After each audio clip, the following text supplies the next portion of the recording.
Вся татарская история в одном подкасте. Лекторий «Миллиард татар». Залотное шитье у татар применялось не только на головных уборах, вы уж прекрасно знаете, но головной убор — это как бы концентрированная такая часть костюма татарского, наиболее украшаемая его часть.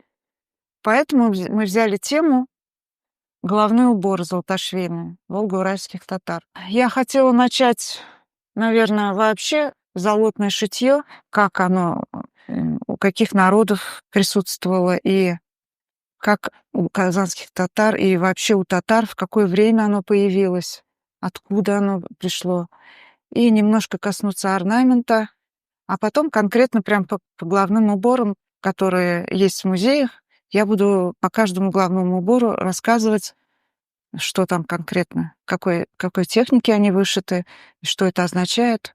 В общем, вот такой план у нас. Залотное шитье в татарской традиции называется укалап-чебелеш. Ука — это иногда обозначает это слово только нить залотная, иногда обозначает в некоторых регионах ука даже головные уборы так называются, на которых присутствует залотное шитье, либо просто позумент золотой.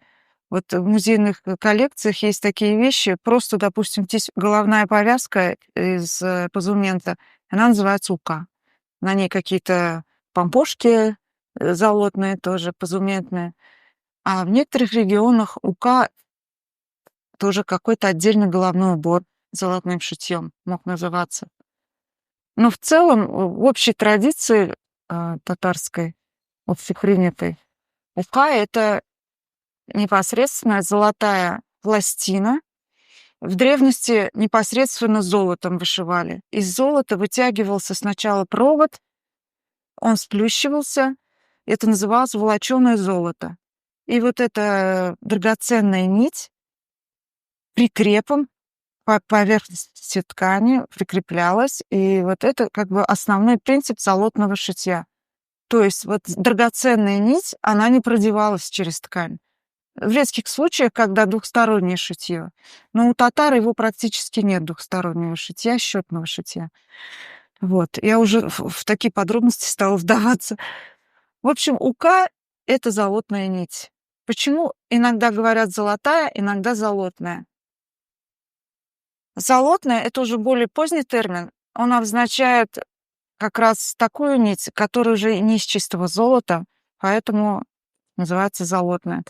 Залотная из чистого золота, из чистого серебра, позолоченной нити. Довольно ранний период только использовалась. Это, наверное, в Средневековье. И постепенно они исчезали из употребления, чисто золотые нити. Поэтому это, видимо, уже термин исследователями придуман, залотное шитье. И оно довольно позднее. Как у татар возникло залотное шитье? Есть несколько версий. До некоторого времени была версия такая, что Византия была главным источником, откуда пришло залотное шитье. В раннее Средневековье есть такая версия, что с принятием христианства на Руси туда пришло, у русских точно это источник Византии. С принятием христианства появилось лицевое шитье церковное, а потом уже развилось орнаментальное шитье у русских так. И как будто якобы они повлияли на появление залотного шитья у татар. Но я с этой версией не согласна. Еще есть версия, что из Византии в Крым, а из Крыма, потому что были очень тесные даже родственные связи с Крымом у элиты, что якобы потом в Казанское ханство это попало. Но нам кажется, что не только мне, еще некоторым историкам, например, Дамир Мавлевич Исхаков тоже поддерживает эту версию.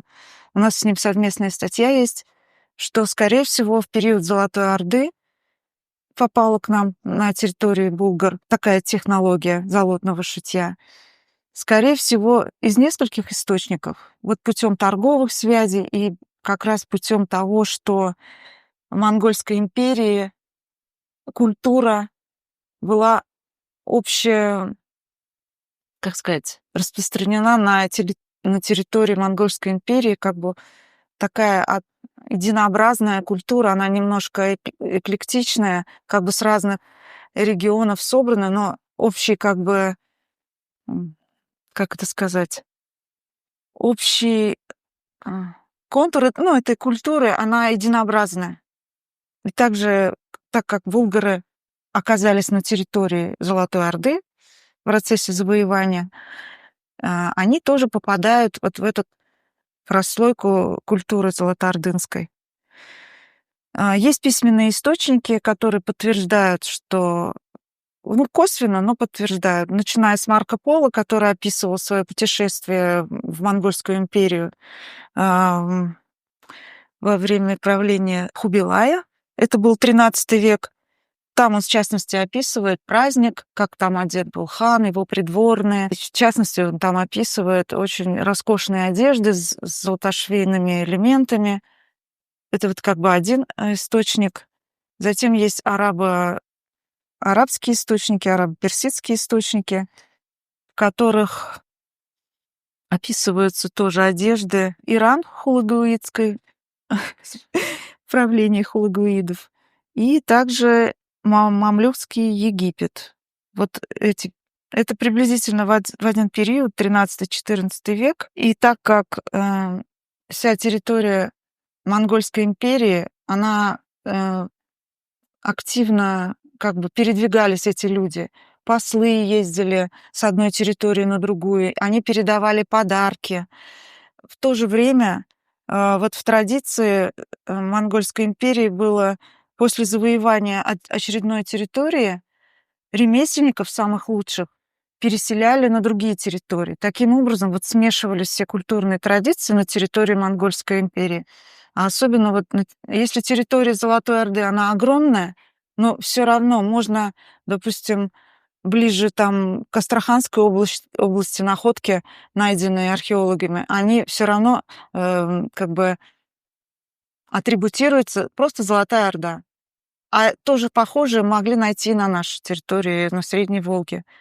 В общем, культура была единообразная, хотя она в то же время была очень разнообразная.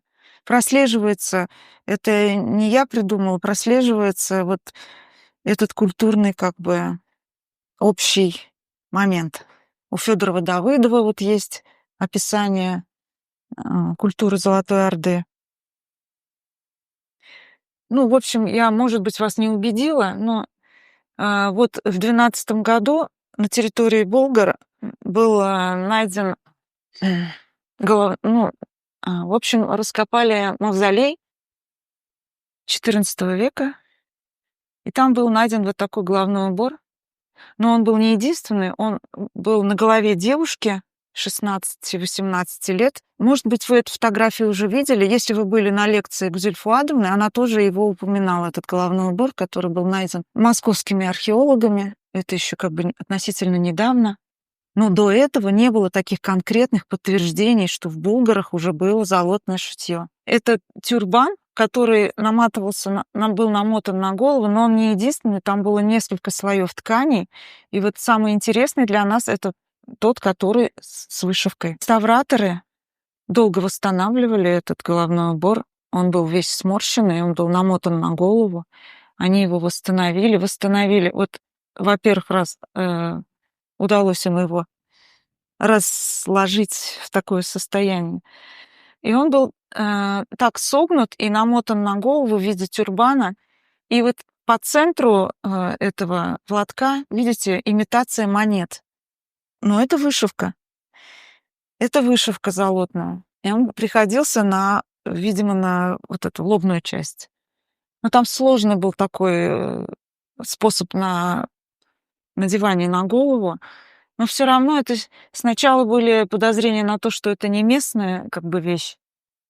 Но потом по орнаменту ученые все-таки пришли к тому, что это местными мастерами выполненная вещь. Это шелк, видимо, он был изначально красный, и на нем вот золотная вышивка. Есть еще, ну, лично у меня такая версия, вот как появилось золотное шитье. Это был как бы способ, кроме ювелирных украшений, которые в древности пришивали металлические бляшки на одежду для красоты, для богатства. А потом, видимо, придумали такой способ, как имитировать эти украшения непосредственно на ткани. И вот здесь вот как бы один из подтверждений этому. Здесь имитация монет на ткани, но это вышивка. Там орнамент, прорисовка орнамента. Здесь растительный орнамент, и предположительно это стилизованные плоды дуба, жёлудь. Дальше тут вот техника. Вот так приблизительно был намотан. И еще сверху была фата сетчатая такая. Это вот мой рисунок. Мы с одной из девушек, с Юлией Федоровой, непосредственно общались. Она меня просила нарисовать и проконсультировать про технику шитья. Но данный рисунок не был опубликован. Это потом статья вышла у них. Они немножко его переделали, в другом виде опубликовали. Тут еще непосредственно по краю вот платка кольца были золотые. И тут еще видно как раз вот монеты на лбу, имитация монет. Вот она как раз на лоб приходилась, эта часть платка. В общем, очень интересная вещь. Удивительно, что она сохранилась в в грунте. Обычно текстиль не сохраняется. Может быть, как раз и сохранился из-за того, что ее держали вот эти золотые нити. Золото-то не гниет, видимо. Ну, в общем, такая хорошая, как бы, удачная находка, подтверждающая, что булгара уже было золотное шитье, а булгары непосредственно как бы являются культурными предшественниками татар, волго-уральских татар, ну, не только татар. И мы как-то можем это к себе как бы в копилку уже иметь. Вот этот факт, что было такое. Вот это тут видно виды золотного шитья. Здесь вот гладь прикреп. Прикреп бывает видимый и скрытый.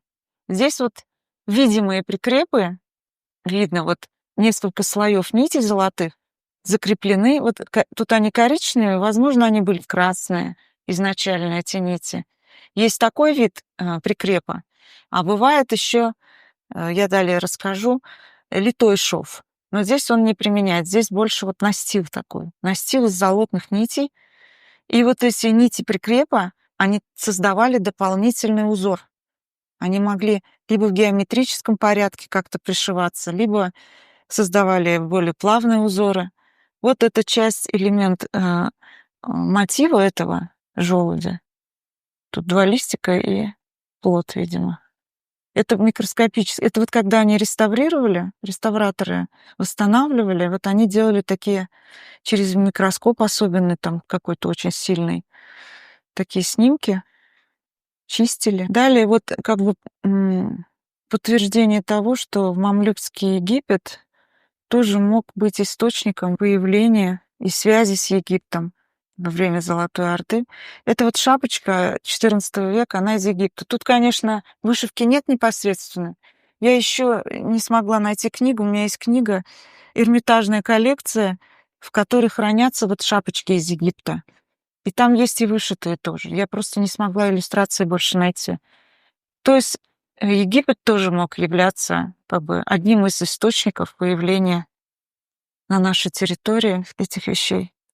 Вот из того, что у нас хранится в музее, самое как бы раннее сохранившееся экспонат — это вот такое головное покрывало. Оно хранится в Национальном музее, и здесь применяется как раз вышивка битью.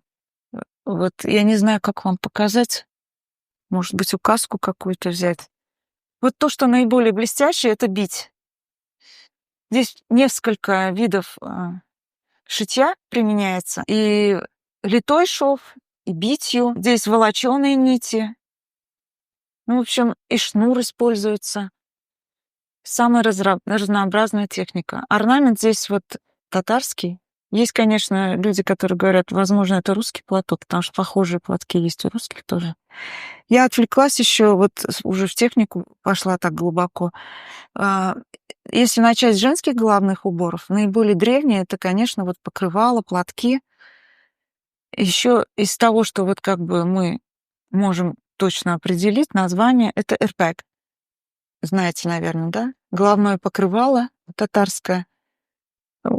Больше в более позднее, конечно, время уже известно, что их пожилые женщины носили, но не факт, что всегда это так было. Вот тут платки аналогичные вот тому. Это платок из РЭМа, из Санкт-Петербургского музея этнографии.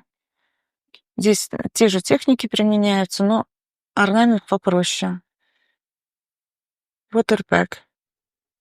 Здесь уже тамбурная вышивка, и вокруг головы, как корона, вот как раз эту часть называли ука. Иногда она съемная была. Вот эта вот штука золотая привязывалась сверху.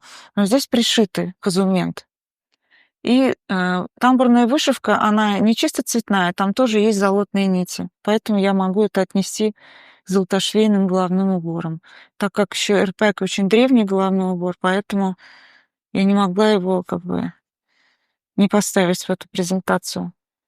Вот еще один из РЭМа, РПЭК. Далее, если коснуться различных этнорегиональных групп татар, вот мишари, татаро-мишари, у них своеобразные головные уборы, головной комплекс, как бы там волосник, и сверху такой головной убор, как тастар.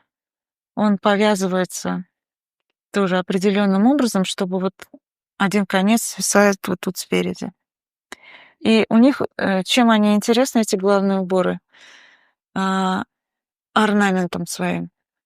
Орнамент наиболее древний, как бы древние зооморфные и солярные знаки сохранил именно у мишарей.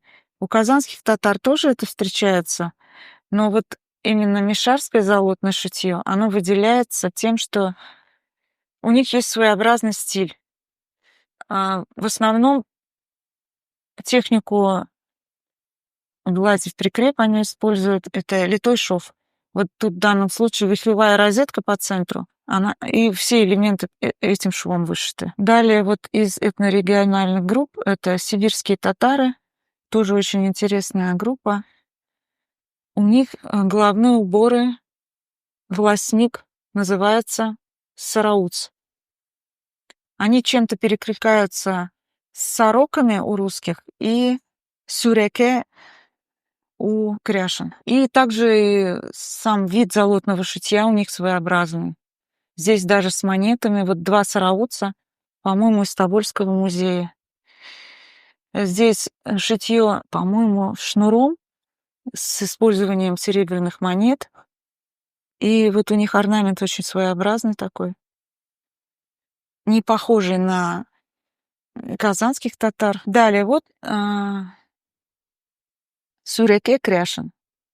Здесь, конечно, больше перекликается с русскими головными уборами, с сороками, и орнамент похож. И очень большой вопрос, вот заимствование это было, или все-таки у них свой головной убор был изначально? По технике шитья свое у них очень этноспецифическое такое шитье, и солярные вот знаки здесь прослеживаются. У мишарей тоже у разных регионов разные орнаменты. Здесь в данном случае, видимо, это вариация креста, ну, солярные знаки, в общем, солнечные знаки это. Здесь еще один вид головного убора мишарей. Это волосник чачхап. Вот он из 2 частей, здесь даже из 3 частей. Вот в эти чехольчики продевалась коса, а верхняя часть саму голову прикрывала.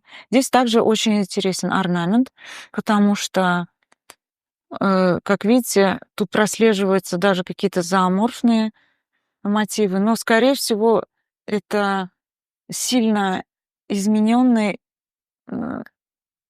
древо жизни, в общем-то, мотив древа жизни, но он иногда прочитывается как женщина с поднятыми руками, вот так вот. И на русских кокошниках такие мотивы есть.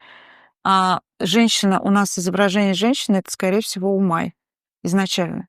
А как передавались вот орнаменты? Они же их срисовывали буквально вот таким способом, накладывали, допустим, бумагу или там ткань на старую вещь и просто вот так терли чем-нибудь. И там проявлялся орнамент. То есть они его не могли точно скопировать, особенно в деревнях. Либо они свой придумывали. И вот в основном, когда вот так передавался орнамент, он немножко искажался с каждым копированием. Либо мастерица свое добавляла, либо он очертания чуть-чуть менял. Они становились более, как сказать, более, иногда в некоторых случаях более примитивными, а иногда это наоборот как бы какую-то стилизацию придавало этому. Изначально, может, ближе к реалистичному было изображение, а затем оно вот так вот менялось. Еще один вид. Дальше я уже к колфакам вот перехожу. Наиболее древние колфаки, вот деревенские колфаки, вы, наверное, знаете, это ак-колфак. Они были вязаные. Здесь в данном случае это не золотошвейный колфак, но там все равно элементы залатного шитья есть. Здесь в ушковой технике колфак. Я просто хотела показать, что наиболее древние колфаки, они были большие по размеру. Вот шелковые колфаки вышивались либо синелью, либо в ушковой технике. И они тоже были связаны. Мы до сих пор не можем понять, их вручную вязали с такой тонкой нитки. Или это все-таки европейские какие-то привозные были вот эти чулки. Они же цельные были. Вот. Далее уже появляются вот эти вот элементы из позумента. В некоторых регионах полностью вот эти элементы ука просто назывались в некоторых случаях. И они повязывались поверх колфака тоже иногда. Вот большие колфаки я хотела вам показать с большими кистями позументными. Далее уже наступает вот мода.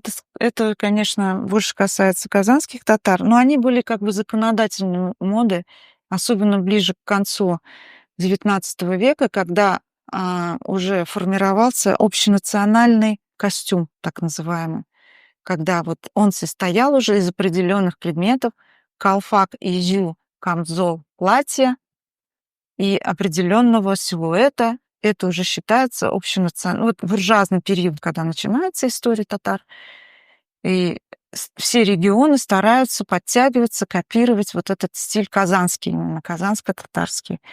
И вот эти колфаки, они тоже вот, более ранние, наиболее как бы плотно украшены, и они крупные относительно, они прям свисали вот так вот. И в дальнейшем они уменьшались по размеру, и вышивка на них уменьшалась. Вы, наверное, тоже слышали, если вы посещали такие лекции, вы, наверное, в курсе, да? Вот. И становится как бы более, ну, наиболее часто применимая эта вот техника вышивки канителью. И она шла как раз от казанских татар. Почему именно у казанских татар вот так она излюбленная техника была, и они в ней вот достигли таких высот вот вышивания именно канители, такие изощренные. Ну вот я не видела, я столько ездила, ни в Европе, нигде не видела, чтобы вот такие были тонко вышитые из канители головные уборы. Это вот, я считаю, что это именно казанско-татарская, этноспецифическая такая вот вещь. Ну вот тут это известные колфаки. Вот если коснуться немножко вот золотое перо, это более поздние мотивы. Здесь, конечно, фотографии очень... Вот еще катажи. Это девичьи головные уборы, тоже вышитые канителью. Они были разные по высоте, разные по крою. Ну, детские, они более такие конусовидные.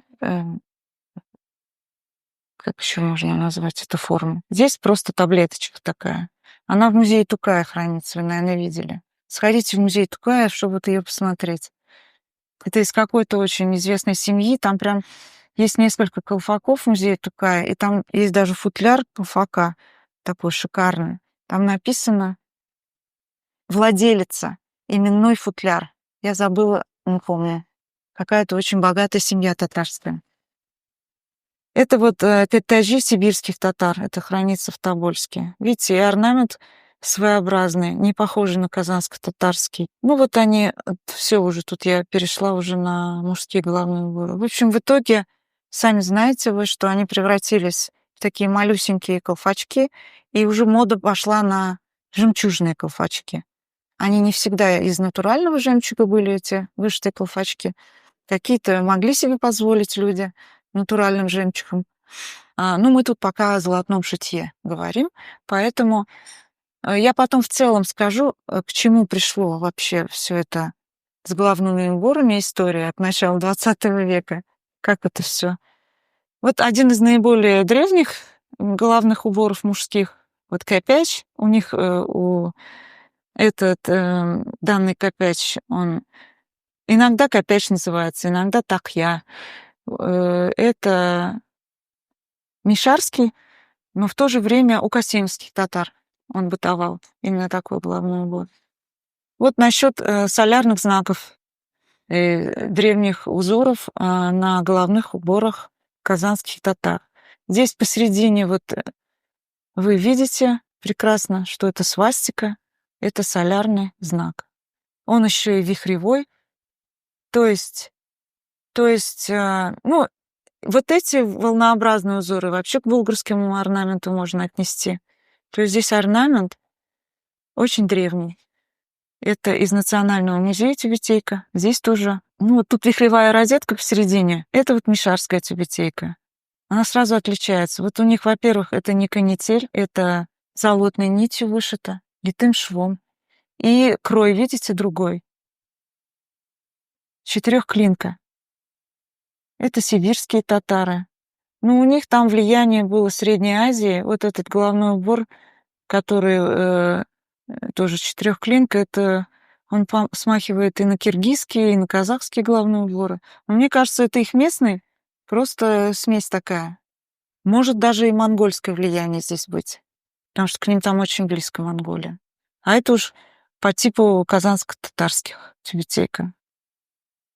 Это казанско-татарская тюбетейка, канители вышитая. Вот их разновидность. Здесь тоже особая форма такая низкая. Вот еще модное, влияние Турции, я считаю, вот турецких фесок. Но это не чисто турецкая феска, это как бы смесь. И форма головного убора казанско-татарская, а вот эта кисточка, она как бы привнесенная, мне кажется, из Османской Турции. Хотя и у чеченцев есть такие головные уборы с кисточками. А мне кажется, скорее всего, татары ориентировались на Турцию, чем на Чечню. Вот. И мне кажется, что, вот это как детский головной убор. Люди удивляются и говорят, неужели мужчины могли носить такие уборы? Красные, тем более, еще с кисточкой. Возможно, это был домашний головной убор. Почему нет? Вот, например, у Урманче эскизы костюмов казанских татар, у него везде такая тюбетейка. Значит, она бытовала. Значит, татары были вот такие эстеты, очень такие изощренные и чуть-чуть женоподобные такие головные уборы носили. Это вот по поводу кроя. И как стягались. Не все тюбетейки стягались, конечно. Вот те, которые сплошь расшиты, они не стеганые, мы их изнутри рассматривали. Там невозможно простегать, потому что там сплошь идет вышивка. Она держится, форма, за счет самой вышивки. А здесь вот линии стежки и крой. Это вот я забыла сказать о том, что изначально вот почему-то люди считают, что тюбетейка у татар появилась с принятием ислама там в Булгарах, да? Но эти шапочки, вот эти формы, они общетюркские. Есть статьи Горелика, был такой историк. Там у него прям по миниатюрам средневековым он разложил спецификации всех головных уборов у тюркоязычных народов, и они вот аналогичные, вот как на этом, как бы, либо четырехугольные такие, либо вот так, вот этот вид у чеченцев, вот этот сморщенный, вот это вот со сборкой. Это общетюркское явление, оно было еще до ислама. Я так считаю, не знаю. В общем-то, есть подтверждение в источниках письменных. Это вот тоже. Вот эта тюбетейка такая есть и в наших музеях.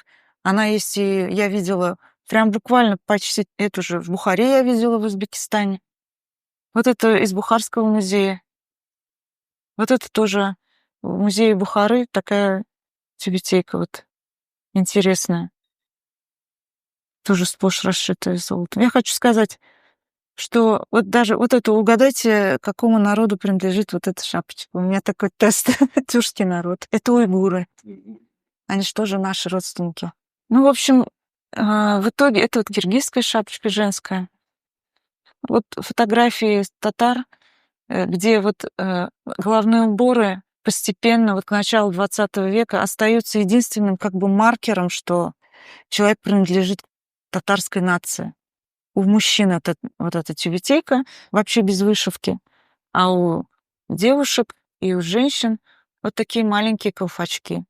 Платье и одежда мужская европейская уже практически. И татары, именно казанские татары, почему-то так были подвержены влиянию европейскому. Они так хотели быть близко к Европе, и у них вот костюм вот так вот трансформировался.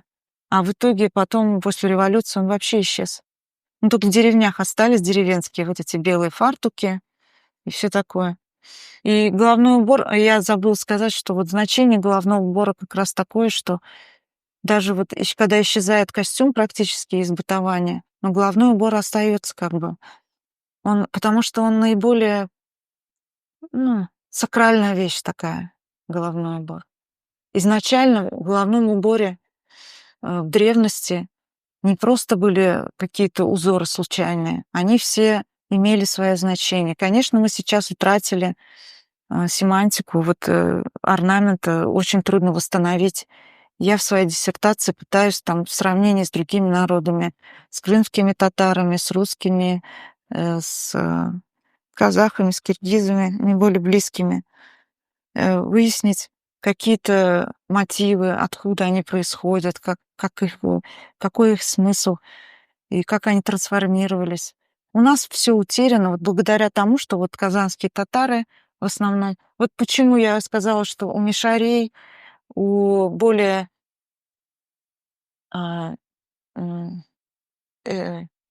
групп татар, которые подальше от городов были, у них лучше сохранился древний орнамент. А у казанских татар это превратилось в чисто декоративный цветочно-растительный орнамент на головных уборах. Вот еще я хотела сказать, что залотное шитье чаще всего встречается у народов, у которых есть государственность, вот как бы изначально и есть городская культура, это как бы больше к городской культуре. Есть, конечно, исключения. Вот нагайцы, у них культура отнюдь не городская, но у них есть залотное шитье. Но это как бы остатки Золотой Орды, я считаю, и монгольской культуры, наверное, поэтому. Free audio post-production by alphonic.com